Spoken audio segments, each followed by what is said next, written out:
Welcome to IIT Bombay. Every problem has a story, and this JEE Advanced 2026 problem wants you to understand the admissions process of IIT Bombay. इससे पहले मैं आपको admissions process समझाऊं IIT Bombay का, मैं आपको एक प्रॉब्लम दिखाना चाहता हूं और कैसे ये प्रॉब्लम IIT बॉम्बे के एडमिशंस प्रोसेस से रिलेटेड है। तो सबसे पहले समझते हैं कि आखिर प्रॉब्लम है क्या, जिसके पीछे की स्टोरी मैं आपको सुनाने जा रहा हूं कि इस प्रॉब्लम्स को कैसे क्रिएट किया गया, JEE एडवांस वालों ने क्या सोचकर इस प्रॉब्लम्स को बनाया। तो let n denotes the set of all positive integers, means natural numbers.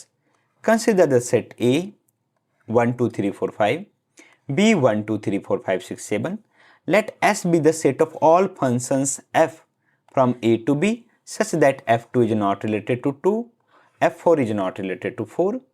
Consider the set T equal to f belongs to S such that there exists a function g from B to n such that g of fx equal to 2 to the power x for all x belongs to a।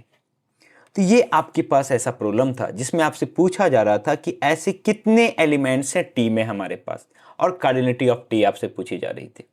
तो problem दिखने में बड़ा खतरनाक है, but इसके पीछे का जो लॉजिक है ना, वो बड़ा ही सिंपल है। वही जे एडवांस वालों ने आपके सामने उस लॉजिक को एक कॉम्प्लिकेटेड प्रॉब्लम्स में बनाकर दे दिया आपके पास। अब आप सॉल्व करते रहो। तो चलिए जानते हैं वो स्टोरी क्या है। मान लो कि आपका एडमिशन IIT बॉम्बे में हो गया है, तो आपको अब एडमिशंस प्रोसेस पूरे करने पड़ेंगे। तो एडमिशन प्रोसेस क्या है कि सबसे पहले आपको अपना रोल नंबर जनरेट करना पड़ेगा। फिर आपको क्या करना है, स्टूडेंट इंफॉर्मेशन फॉर्म फिलअप करना है।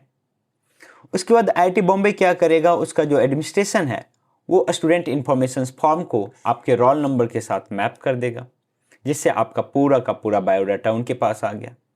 आपका registration completed. Welcome to IIT Bombay.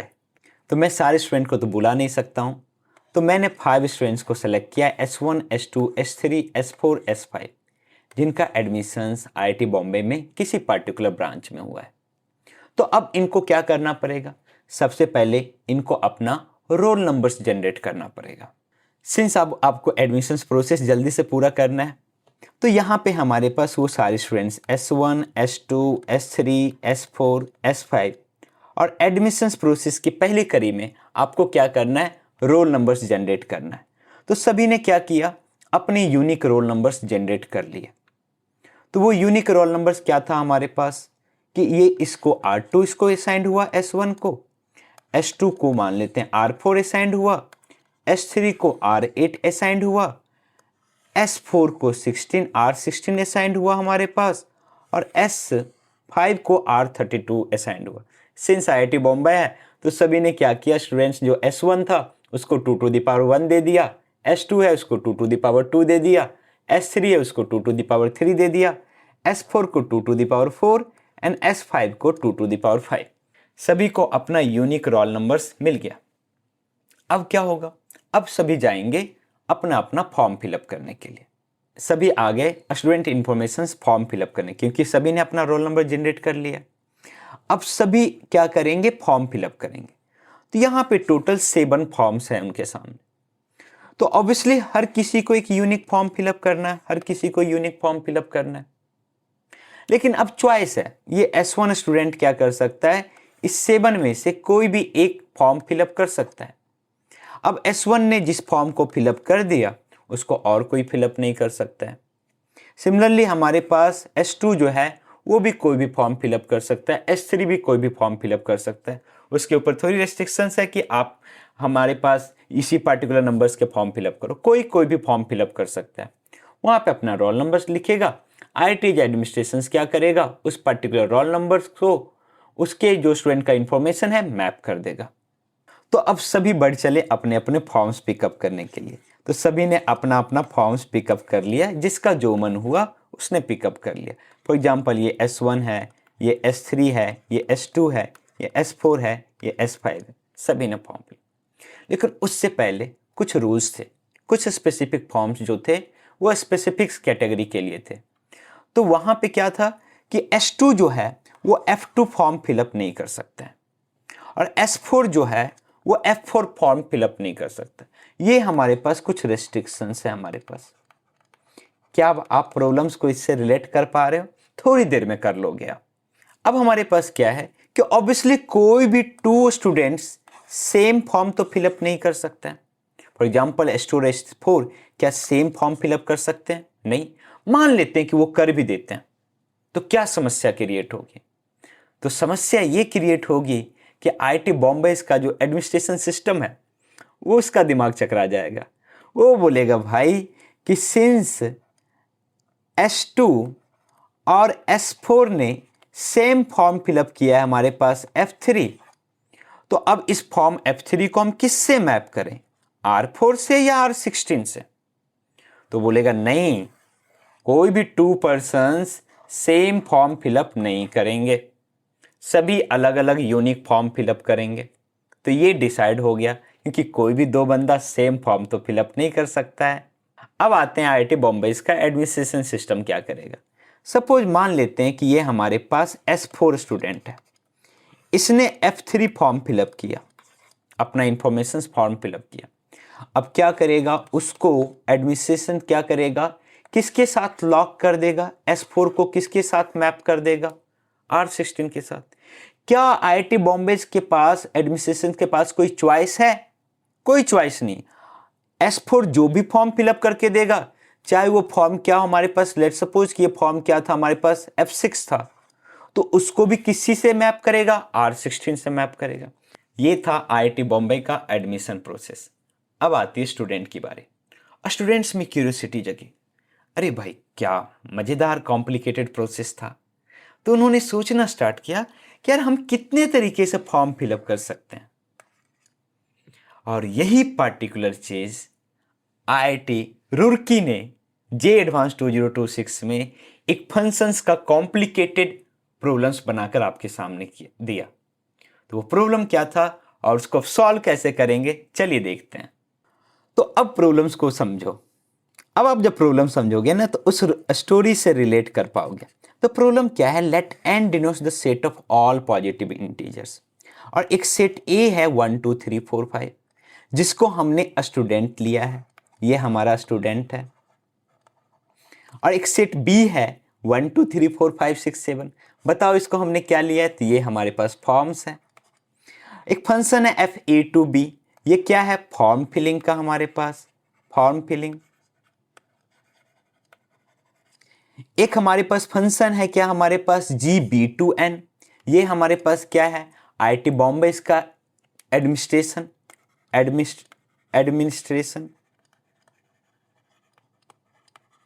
और ये जो गॉफ जो हमारे पास है ना, this is nothing but roll numbers generator, roll numbers generator. अब आप इस प्रॉब्लम को पढ़ो। Let n denotes the set of all positive integers. Consider the set A equal to 1 2 3 4 5, B equal to 1 2 3 4 5 6 7. Let S be the set of all functions f from A to B such that f2 is not equal to 2 and f4 is not equal to 4. Means हमारे पास f2 कभी भी 2 second numbers का form नहीं fill कर सकता है, f4 4 numbers का form fill up नहीं कर सकता है हमारे पास। Tf belongs to S, there exists a function GB2N such that g of equal to 2 to the power x, सभी को यूनिक रोल नंबर्स मिल रहे हैं। तो अब ये जानना है कि हम कितने तरीके से फॉर्म फिलअप कर सकते हैं, दिस इज द प्रॉब्लम। अब आप प्रॉब्लम्स को समझें, कितना ब्यूटीफुल स्टोरी था यार इस प्रॉब्लम्स के पीछे। तो चलिए अब सॉल्व करते हैं मैथमेटिकली इस प्रॉब्लम्स को। तो हमारे पास क्या है ना, हमारे पास एक सेट A है, जिसको हमने क्या बोला है कि ये हमारे पास स्टूडेंट्स है, हमारे पास स्टूडेंट्स हमारे पास A, ठीक है। तो सबसे पहले हर किसी को एक यूनिक रोल नंबर मिला। ये हमारे पास क्या है कि यहाँ पे हमारे पास मान लेते हैं कि रोल नंबर हमारे पास है। और ये जो हमारे पास फंक्शन है ना, this function is nothing but g of, हमारे पास क्या है, गॉफ हमारे पास g ऑफ fx। ये क्या है, 2 to the power x। तो 2 to the power x ये जो गॉफ है, ये for all x belongs to A के लिए डिफाइंड है। मीन सभी स्टूडेंट को एक यूनिक रोल नंबर मिलेगा। तो अगर यहां स्टूडेंट S1 है, S2 है, S3 है, S4 है, S5 है, तो हर किसी को यूनिक रोल नंबर मिलेगा। तो क्या है, मान लेते हैं कि S1 को हमारे पास क्या मिला, S1 को मिला हमारे पास 2 रोल नंबर। या R2 मान लेते हैं, चलो ठीक है, बेस्ट है कि R2 हमारे पास, जिससे आप प्रॉब्लम से भी, स्टोरी से भी रिलेट कर पाओ। S2 को क्या रोल नंबर मिला हमारे पास, इसको मिल गया R4। S3 को क्या मिल गया हमारे पास, तो इसको मिल गया हमारे पास R8। S4 को हमारे पास कौन सा रोल नंबर मिल गया, तो इसको मिल गया R16। S5 को हमारे पास कौन सा रोल नंबर मिल गया, तो इसको मिल गया R32। अब बताओ कि ये फंक्शन कैसा है। अब लोग sir this is one function, that means your Gauff is nothing but one function, one function. ये हमारे पास वन फंक्शन। सिंस हमें ये पता चल गया कि हमारा जो गॉफ है वन है, इसका मतलब जो गॉफ था आपके पास प्रॉब्लम में, वो क्या था हमारे पास, तो वो था हमारे पास जो g ऑफ एफ एक्स है, this is equal to 2 to the power x। इसका मतलब क्या हुआ कि x इक्वल टू 1 के लिए जो गॉफ होगा वो आपका क्या आउटपुट देगा, 2। 2 के लिए आपके पास क्या मिलेगा, आपके पास 4, 2 स्क्वायर। 3 के लिए क्या मिलेगा आपके पास, 2 क्यूब, आपके पास 8।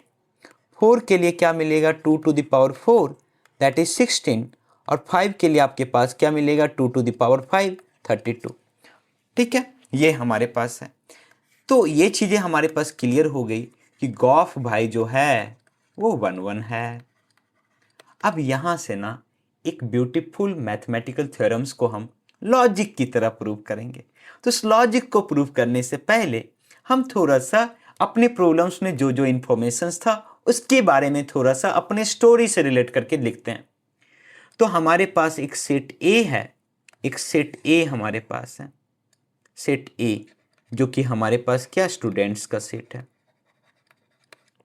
ठीक है, एक सेट बी हमारे पास है जो कि हमारे पास फॉर्म्स का हमारे पास है।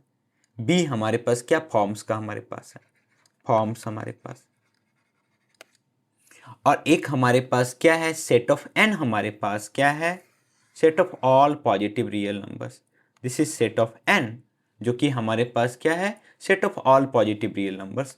और इसमें हमारे पास कहीं छुपा हुआ है हमारा रोल नंबर्स, रोल नंबर्स हमारे, तो रोल नंबर्स हमारे पास क्या है, तो R1 R2 sorry R2 R4 हमारे पास R8 R16 R32। आपके पास स्टूडेंट्स कौन कौन से हैं, S1 S2 S3 S4 S5।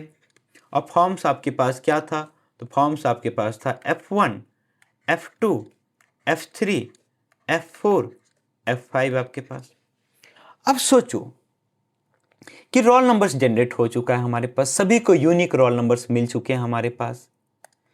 तो S1 कोई भी फॉर्म फिलअप करके दे, लेट्स सपोज S1 ने F3 फिलअप किया होगा, एडमिनिस्ट्रेशन के पास क्या चॉइस है, उसके पास कोई चॉइस नहीं है। सिंस S1 ने F3 फिल किया है तो इसको इसके रोल नंबर से ही मैप करेगा। इसका मतलब जो यहां से हमारे पास फंक्शन है ना, that functions f from a to b, ये हमारे पास फंक्शन है, this is nothing but form filling functions, form filling functions. और ये जो हमारे पास फंक्शन है ना b to n, this is nothing but g b to n, ये हमारे पास क्या, एडमिनिस्ट्रेशन फंक्शन, एडमिनिस्ट्रेशन फंक्शन हमारे पास। अब यहां से एक चीज हमें पता चला कि S2 भाई कोई भी फॉर्म फिलअप करके दे, S2 अगर F4 फिलअप किया है तो इसके पास कोई चॉइस नहीं है एडमिनिस्ट्रेशन के पास, ये हमेशा S2 को F4 से रिलेट करेगा। क्यों, क्योंकि जो हमारा गॉफ फंक्शन है ना, गॉफ फंक्शन वो हमारे पास कहां से कहां डिफाइंड है, हमारे पास g of function defined from a to n, और ये हर किसी के लिए एक यूनिक आउटपुट देगा। मींस किसी भी 2 पर्सन्स का सेम रोल नंबर्स तो नहीं हो सकता है, हर किसी का यूनिक रोल नंबर्स है हमारे पास, a टू n हमारे पास। इसका मतलब क्या है कि हमारे पास जो गॉफ है, सोचो गॉफ हमारे पास क्या, 2 टू द पावर x। अगर S1 ने फॉर्म फिलअप किया है तो उसको हमेशा उसके रोल नंबर R2 से ही मैच किया जाए। S3 ने कोई भी फॉर्म फिलअप किया हो उसको हमेशा उसके रोल नंबर्स R8 से मैच किया जाए। S5 कोई भी फॉर्म फिलअप किया हो उसको हमेशा R32 से मैच किया जाए। मीन्स बेसिकली क्या है, हमारे पास एडमिनिस्ट्रेशन के पास कोई चॉइस नहीं है। हम कोई भी फॉर्म उसके पास दे उसको मेरे रोल नंबर से ही मैप करेगा। मीन्स ये जो हमारे पास there is no choice here. क्या यहां पे चॉइस है? यस चॉइस है। अब यहां पे मैं क्या बोलने वाला था, ये बताने वाला था, क्या कोई भी two student same form fill up कर सकता है क्या? अगर मान लो कर भी दिया तो हमें पता है ना कि S2 के लिए हमें क्या आउटपुट आना चाहिए, R4, और S1 के लिए हमें क्या आउटपुट आना चाहिए, R2। मान लेते हैं कि दोनों ने क्या किया, हमारे पास यहां पे दोनों ने सेम फॉर्म फिलअप कर दिया, मान लो। तो अगर दोनों ने सेम फॉर्म फिलअप कर दिया है तो क्या हम एक ही एलिमेंट्स को दो अलग अलग एलिमेंट्स से एसोसिएट कर सकते हैं क्या? नहीं कर सकते हैं। This is not a function, not a function. इसका मतलब क्या है कि ये जो f फंक्शन है ये भी 1 1 होना चाहिए। And this is that important theorem कि अगर हमारे पास गॉफ हमारे पास 1 1 फंक्शन है तो fx मस्ट बी 1 1। यही हमारे पास मेन क्लू था इस प्रॉब्लम्स के पीछे, दैट मैथमेटिकल क्लू कि अगर गॉफ हमारे पास 1 1 है, that implies fx must be 1 1, must be 1 1।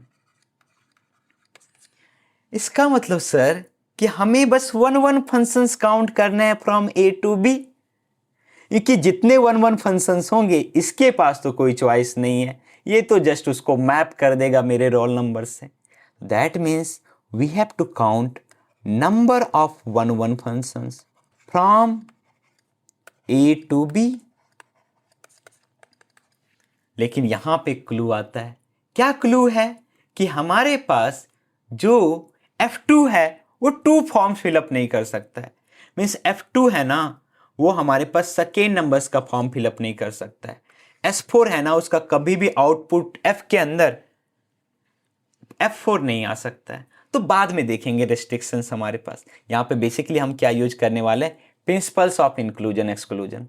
पहले सभी को इंक्लूड कर दो, बाद में एक्सक्लूड कर देंगे। तो हमने क्या किया, सबसे पहले सारे काउंट कर लेते हैं 1 1 फंक्शंस कितने होंगे।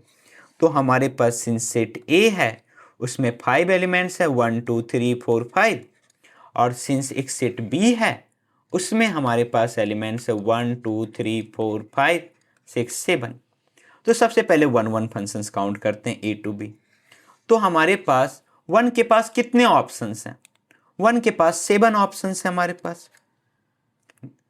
2 के पास कितने ऑप्शंस है? 1 किसी एक फॉर्म को फिलअप कर दिया होगा, लेट सपोज 1 फिलअप कर दिया। 2 के पास वो तो ऑप्शंस नहीं है, सिंस 1 1 फंक्शन है तो 6 ऑप्शंस। सिमिलरली 3 के पास 5 ऑप्शंस। 4 के पास हमारे पास कितने ऑप्शंस? हमारे पास 4 ऑप्शंस। 5 के पास 3 options. So this is nothing but 7p5। This is nothing but 7p5। तो यहां से आगे आपके पास नंबर ऑफ 1 1 फंक्शन, 1 1 फंक्शन। अब बोलो सर नेक्स्ट क्या, कुछ रेस्ट्रिक्शंस है। क्या रेस्ट्रिक्शंस है हमारे पास? कि जो 2 है वो कभी भी 2 से एसोसिएटेड नहीं हो सकता है। एंड हमारे पास 4 जो है वो 4 से एसोसिएटेड नहीं हो सकता है। मीन्स हमें क्या करना है, अगर मान लो कि हमारे पास number of 1 1 functions, 1 1 functions where क्या हमारे पास 2 इज एसोसिएटेड विथ क्या हमारे पास 2। ये हमारे पास मान लो कि ये हमारे पास x है। और number of 1 1 functions where 4 is associated with क्या हमारे पास 4, ये हमारे पास y है। तो हमें क्या करना है, एन x यूनियन y निकाल करके टोटल नंबर ऑफ 1 1 फंक्शंस में माइनस कर देंगे। तो what will be your n x union y? So n x plus n y minus n x intersection y। तो nx क्या होगा, ऐसे कितने 1 1 फंक्शंस होंगे जिसमें 2 हमारे पास 2 से एसोसिएटेड है। तो 2 को हमने फिक्स कर दिया। अब बताओ 1 के पास कितने ऑप्शंस हैं? तो 1 के पास कितने ऑप्शंस हैं? हमारे पास 6 ऑप्शंस हैं। 2 तो फिक्स हो चुका है 2 से हमारे पास। 3 के पास कितने ऑप्शंस हैं हमारे पास, तो 3 के पास 5 ऑप्शंस। सिमिलरली अभी हम 4 को भी यहाँ पे देख रहे हैं, सिर्फ क्या निकाल रहे हैं, 2 हमारा 2 से एसोसिएटेड है, तो 4 के पास कितने ऑप्शंस हमारे पास 4, और नेक्स्ट 5 के पास कितने ऑप्शंस 3। नेक्स्ट हम क्या करते हैं कि हम अब 4 को हम 4 से फिक्स कर देते हैं। तो बताओ कि अब हमारे पास 1 के पास कितने ऑप्शन, सेम 6, सेम आएगा 6 इंटू 5 इंटू 4 इंटू 3, माइनस वो सारे जो हमारे पास डबल काउंटेड हुए हैं, जिसमें 2 हमारे पास 2 से एसोसिएटेड, 4 4 से एसोसिएटेड, उसको माइनस कर देते हैं। तो कितना आ जाएगा हमारे पास यहां से आपके पास, तो 2 2 से फिक्स हो गया, 4 4 से फिक्स हो गया। तो 1 के पास कितने ऑप्शंस, 5 ऑप्शंस, 2 ऑलरेडी फिक्स है, 3 के पास 4 ऑप्शंस हमारे पास। नेक्स्ट हमारे पास 4 के पास हमारा ऑलरेडी फिक्स्ड है, 5 के पास कितने ऑप्शंस, 3 ऑप्शंस। तो यहाँ से देखोगे तो 5 इंटू 4 इंटू 3 कॉमन है, क्या मिल गया हमारे पास यहाँ से, 6 + 6 12 - 1 that is 11 into 5 into 4 into 3। मैं जानबूझकर मल्टीप्लाई नहीं कर रहा हूँ, क्योंकि हमको क्या करना है, प्रिंसिपल ऑफ इंक्लूजन एक्सक्लूजन, सारे 1 1 में वैसे माइनस कर देना है जिसमें 2 2 से एसोसिएटेड हुआ हो, 4 4 से एसोसिएटेड हुआ, और आपका आंसर फाइनल। तो दैट मीन्स रिक्वायर्ड नंबर जो होगा दैट इज आपके पास पहले आया था 7 into 6 into 5 into 4 into 3, 7 into 6 into 5 into 4 into 3 minus 11 into 5 into 4 into 3। Now since हम जानबूझकर मल्टीप्लाई नहीं कर रहे थे, 5 इंटू 4 इंटू 3 कॉमन, 7 6 जा 42 माइनस 11 कितना हो जाएगा आपके पास, दिस इज 31 इंटू 5 4 जा 23 जा 60, और आपके पास यहाँ से आंसर आ जाएगा 1860। तो कैसा लगा इस पार्टिकुलर प्रॉब्लम्स के बिहाइंड का स्टोरी। तो अगर ऐसे आपको प्रॉब्लम्स के बैक स्टोरी जानना है तो प्लीज़ मेरे चैनल को सब्सक्राइब करें और अपने यार दोस्तों में ज़रूर शेयर करें। Bye bye.